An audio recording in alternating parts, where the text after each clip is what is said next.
Chegamos no final do ano e um dos desejos, eu sempre digo, olha, os desejos que as pessoas mais falam, né, uns para os outros no final do ano é muita saúde, muita prosperidade, né, e as pessoas dizem muita saúde e muito dinheiro no bolso, né, muita amizade, muito amor com a família, são elementos considerados importantes para que as pessoas sejam felizes. A pessoa é feliz e vive com saúde. O dinheiro e a prosperidade permite que a pessoa faça... Se você tem mais dinheiro, você é capaz de fazer mais escolhas. Se você tem menos dinheiro, você faz menos escolhas.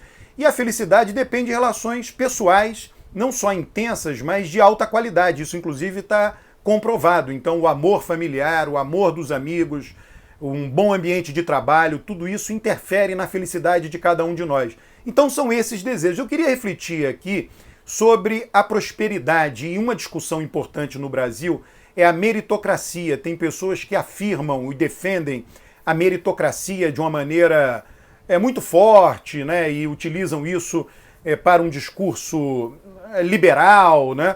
Eu queria trazer aqui para a discussão um livro que recentemente eu li, tá?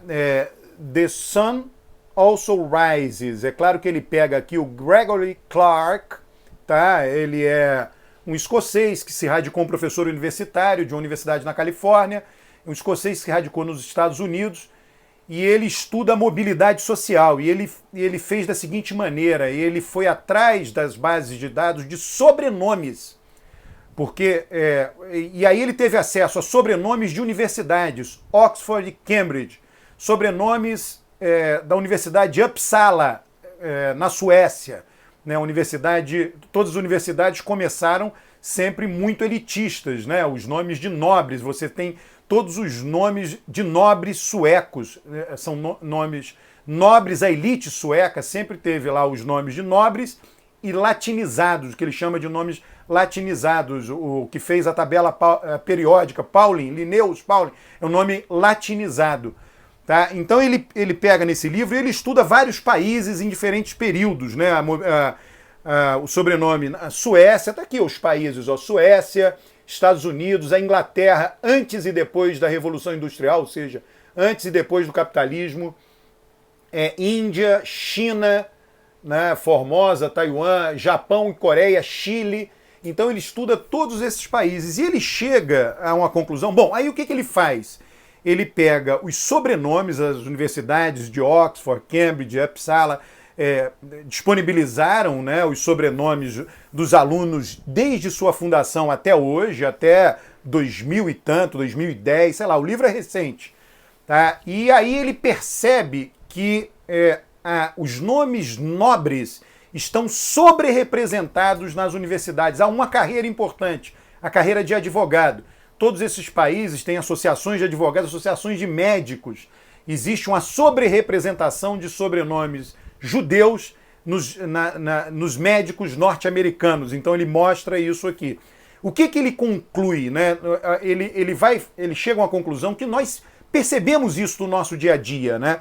Que existe mobilidade social, porém ela é pequena. O que ele diz é o seguinte, que a situação dos pais, a situação presente dos pais, ela é reproduzida para os filhos em 80% das situações. Então, a posição social que filhas e filhos vão ocupar, em 80% dos casos, a correlação de 80% é idêntica, é muito parecida com a dos pais. E um percentual pequeno sobe e um percentual pequeno desce. Tá? Então, isso é o que ele vai mostrar. Vale aqui ver, só a título de ilustração, ele pega os sobrenomes, aqui na Suécia, tá? Na Academia de Ciências lá do Prêmio Nobel, 1740 até 2010. Então aqui estão os subrepresentados, os nomes que não são de elite. Sobe muito lentamente. Aqui nessa linha horizontal seria a representação idêntica, tanto da elite que vem caindo, quanto das pessoas que não são da elite que vem subindo. É claro que da mesma forma, né, que tem gente subindo, tem gente caindo. Tá? E aqui, de 1740 a 2010, é muito lento esse processo. O processo de mobilidade social. Então, a conclusão, eu não estou dizendo que o livro esteja certo. Eu estou dizendo que isso aqui é um trabalho científico que foi submetido a muitas críticas, pareceres. Você pode pegar aqui, eu vou deixar um tempinho mais, olhar na internet as resenhas do livro, as críticas feitas ao livro, mas o fato é que ele traz um ponto para reflexão. Ele vai dizer o seguinte: se a mobilidade fosse muito intensa, a sociedade sofreria de entropia, né? Um estado de desorganização. E nós percebemos no nosso dia a dia que não há mérito, né? Que simplesmente as posições sociais elas se reproduzem. E os fatores que levam a não se reproduzir são fatores muito aleatórios, 20%. Então é um casamento, alguém da elite que se casou com alguém que não era da elite, e aí isso representou uma queda na escala social, uma subida mais rápida, o inverso. Alguém que era da base da pirâmide social se casou com alguém que era do topo da pirâmide social, então houve uma subida rápida por conta disso. O que ele mostra é que isso independe da época, independe da estrutura social, independe se era capitalismo ou comunismo. Ele estudou a China, país desenvolvido ou país não desenvolvido. Ele mostra, inclusive, que a mobilidade social, eu fiquei surpreso quando vi isso, medida da maneira que ele fez por meio dos sobrenomes, ela é a mesma na Suécia e nos Estados Unidos. Como a sociedade sueca é mais igualitária que a norte-americana, ela dá a impressão de ter mais mobilidade para alguns. Por outros é justamente o inverso. Os Estados Unidos dá a impressão de ter mais mobilidade por ser mais desigual, mas é uma impressão geral. Ele mostra que esse estudo não referenda essa visão. Existem estudos de sobrenome no Brasil, e esses estudos mostram que os sobrenomes ibéricos, que vieram de Portugal, em sua maioria, mas da Espanha também, recebem salários mais baixos. Isso daí é possível fazer com a RAIS que nós temos, né? A RAIS é um dado oficial que permite ver isso. Quem tem sobrenome ibérico tem salários mais baixos do que quem tem sobrenomes italianos, alemães e japoneses. E isso vem desde que o Brasil é Brasil. Então existem nomes de elite, e a elite consegue se manter, e nomes da não elite, ou das pessoas mais pobres, que ficam nessa posição. E, de novo, né, não é que não varia, a variação é muito pequena. O que ele mostra é frustrante tanto para os defensores da ideia de meritocracia, quanto para os defensores da ideia de que políticas públicas podem alterar essa tendência. Por quê? O que ele mostra é o seguinte: a mobilidade social na Suécia não mudou, por exemplo, com a universalização do ensino público. Nem o ensino público fundamental e médio, nem o ensino público superior. A mobilidade permaneceu a mesma. Várias políticas públicas para promover a mobilidade social não atingem o objetivo. De novo, sempre chamando atenção, isso é um trabalho acadêmico, tá? Eu estou trazendo isso por conta do fim de ano, da gente desejar tudo que a gente deseja para as pessoas. Tem muito a ver com isso.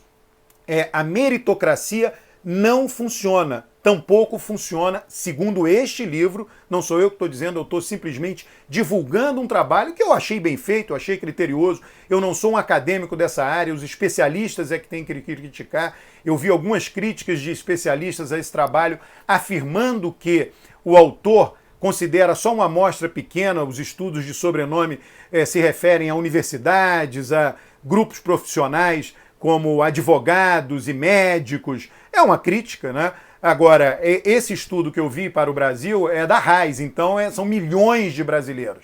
Então é uma população gigante, né? E aí foi detectado isso, que as pessoas de sobrenome ibérico têm empregos piores e recebem menos do que as pessoas de sobrenome italiano, do que as pessoas de sobrenome alemão, do que as pessoas de sobrenome japonês. Tá? E isso provavelmente é assim já de longa data. Um estudo desse pode facilmente ser feito para o Brasil, pelos acadêmicos, porque esses dados existem e eles podem ser tornados públicos, por exemplo, por uma OAB da vida, por uma associação de magistrados do Brasil. Eu, depois que li isso, toda vez que eu converso com alguém da elite, sem saber o sobrenome, eu digo: olha, provavelmente o seu sobrenome é de origem tal, tal, tal. A gente acerta, acaba acertando, porque é uma regularidade, né? Então, basicamente, o que ele está dizendo, e aí ele tem um capítulo bem interessante, dizendo: olha, quando se vai para os Estados Unidos, as pessoas dizem: olha, todas as pessoas de sobrenome judeu, elas estão, na média, numa posição melhor do que a média da sociedade norte-americana. Ele mostra que é verdade. Ele vai dizer, só que isso que é muito visível para um grupo pequeno e muito específico da sociedade, se aplica a todo mundo. Ele só é mais visível para aquelas pessoas de sobrenome de origem judaica, de origem, enfim, sobrenomes judeus. Tá? Mas aquilo que se aplica a eles também vale para imigrantes irlandeses, imigrantes italianos, para negros, para todos os grupos sociais, grupos grandes, grupos muito amplos, e não só para grupos muito pequenos, como é o caso dos judeus norte-americanos. Então é muito interessante o estudo. Eu não sei se tem coisa em português sobre ele, tá? O que existe está em inglês. Eu trouxe isso para reflexão.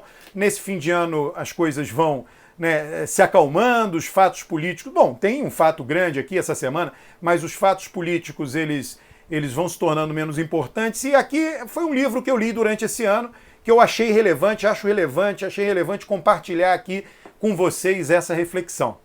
Um abraço. Inscreva-se no canal, no meu canal, ative as notificações e curta e comente os vídeos.